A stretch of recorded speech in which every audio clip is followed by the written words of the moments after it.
So now we're going to talk about one-step equations and how to solve them. But first, I want to make sure I explain the concept behind them before we actually get into all the math. So I've got these list of things here with these blanks, okay? Let's think about it. 5 plus something is 10. What would that something be? Well, we know 5 plus 5 is 10. Easy enough. 7 minus something is 2. What would that something be? 5.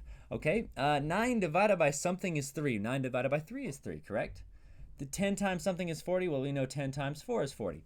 That's essentially what solving an equation is, okay? You're basically filling in a missing blank there. Now, they're not going to write blanks, though. They're going to use symbols like X's. They may use some Y's. They may use some A's. They may even use some Q's. Kind of whatever they want to use will be what they use, okay? But the concept is still the same. You're thinking about what that mystery number will be, and they use letters to denote mystery numbers, okay? So let's start off kind of easy, then we'll kind of work our way up, okay?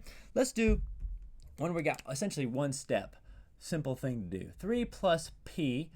Remember, p is just a number. We just don't know what that mystery number is. So 3 plus something is 8. You guys got this. 3 plus, we know 5 is 8, right? But now how do we solve that if we wanted to actually solve it by hand? To prove that it works. Well, these are being added. This is a positive 3. Well, how do I get rid of positive 3? I take it away, right? The opposite of adding something is subtracting. So if I take away 3, 8 minus 3 is 5. And then you have this p over here by itself. So this says p equals 5, which is true, right? Because we know this missing number is indeed 5 because 3 plus the missing number 5 is 8. That's essentially all you're doing, okay? Let me flip the order around here. I'm going to put the letters on a different side this time. I'm going to say x take away, let me do, I like this one, 7, and then 13 over here. Again, same kind of idea. This one's a little backwards though. So this is like a positive 3. That's why we subtracted. What kind of 7 is this? Because we want to get the x by itself. We're trying to get the letters by themselves, by the way. Well, this is a negative 7. So how do we get rid of it? We get rid of it by adding. So we add 7 on both sides. So 13 plus 7 would be 20. And that is indeed x. Now, I didn't give you the verbal explanation of this, right? Because some of you guys can think about it. 13 is equal to something, take away 7.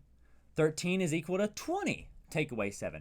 That's essentially what you're doing. This is a blank, and you're trying to see if what works in that blank, okay? Well, that was with adding and subtracting. What if you have multiplying and dividing? Well, adding and subtracting are opposites of each other, right? Well, multiplying and dividing are also opposites of one another as well.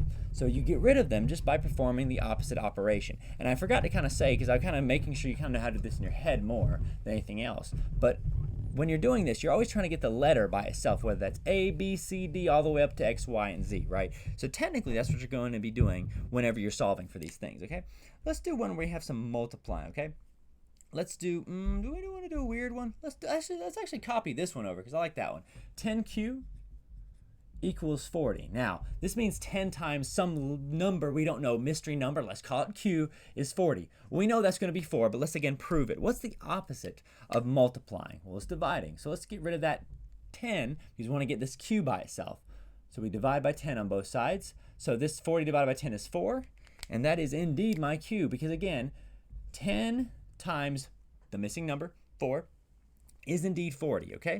Now, let's do one last one with division this time. Now, this is only one step. We're going to get into multi-steps, which basically make us do multiple steps. This is just one thing. We're going to start off small, then work our way big, okay? Let's do a weird division one, okay? Let's do negative 6. Let's do negative 6 equals k over 11. I'm going to make it even weirder, okay?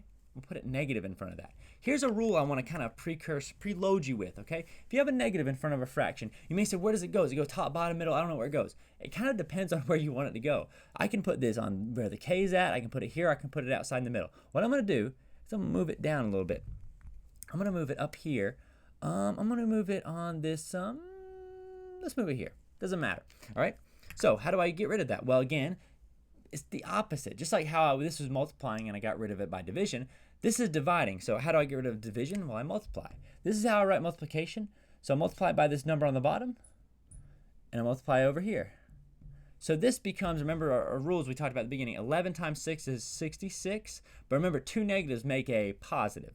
So that means I really don't have to worry about writing a sign in front of that. So that is what my k is equal to, 66. Again, I didn't really give you the verbal definition of it. So focus on just this part right here. I know I'm not covering up on your end. But if I'm doing it, it's negative 6 is equal to k, some mystery number divided by negative 11, okay? If you do 66 divided by negative 11, it would indeed give you negative 6. This is, again, it's like we have a blank and we're trying to see what fits in that blank. Some of you guys maybe will do this in your head, which is fantastic. And if not, that's okay as well. Show as much work as you need.